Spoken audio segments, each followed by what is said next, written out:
Welcome back once again. The Coastal Carolina Fair is right around the corner, and there will be lots to do there this year. Dennis Lott joins us now to talk about the details. And you know, Coastal Carolina Fair, I remember when it used to be off of Dorchester Road. That's right. That takes us back. I bet Tessa remembers that. That's right. Been years ago. The last fair on Dorchester Road, I believe, was 1978. 1978. That's My right. gosh. Now, you guys are at the Coastal Carolina Fair up in the Latson area, the big fairgrounds there. Right. One of the things that I like about it is that you've always got a lot of the highway patrol that are directing traffic, bringing traffic in and making sure everybody's behaving themselves and all. Because you get tens of thousands of people up there. Yeah, on the second Saturday last year, we had a record crowd. We were just a few short of 60,000. So that's a lot of folks to put in the fairgrounds at one day. That's right. My gosh. That's now, right. when does the fair start? And we're going to talk about stuff that's going to be there this year. Sure. We open on Halloween, actually. Okay. We're a little bit later this year. It's just the way the calendar ran this year. But we will open up at 3 o'clock on the 31st.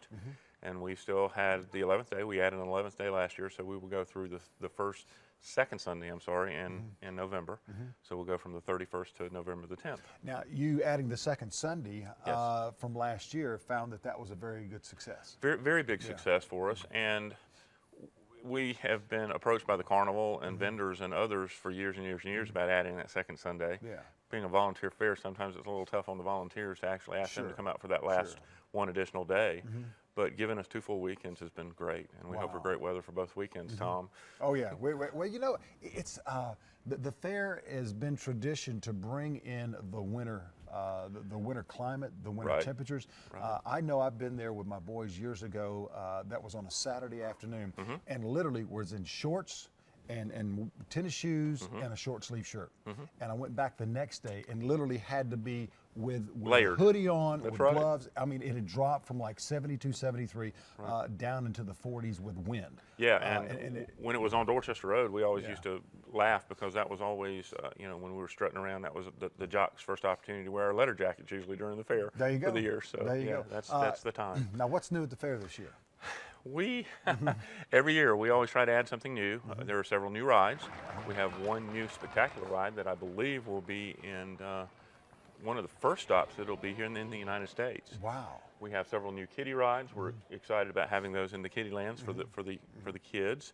We have added a new food this year. I'm not sure that it'll be the only one, but we have a vendor who will be at the fair this year selling giant gummy bears. Wow. I understand that the gummy bears are up to 12 inches long and an 18-inch long gummy worm. And the rumor is that we've got a vendor that's even going to try to deep fry those, if you can believe that or not. Durolade's come with that. Well. I know my favorite's John the Greek. It's tradition for me to go over there and get my gyro, my baklava, and like a Diet Coke or something like that. It's that way with a lot of folks. He's a quality guy. And just, you know, and he's got a couple of there. And you've got, now tell us about this new ride that you've got that said it's going to be probably the first time here To be honest with you, I don't know enough about it, but well, I don't know that it's that secret, but it's that new.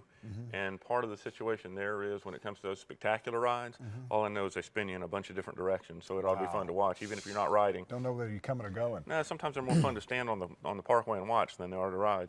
They are, and I know that if I even attempt to walk by, I've got to have some Dramamine going. That's about the case. You guys have been, because so many of you are there as a volunteer. That's right. Yeah, and it's, you know, it's just a wonderful thing that you folks do, men and women. But you've donated. We got just a couple of seconds left. You guys have donated money back to organizations. Last year alone, we generated $802,000 for 77 different local nonprofits. Yeah. And if there's anything we want the folks to know, it is that we are volunteering.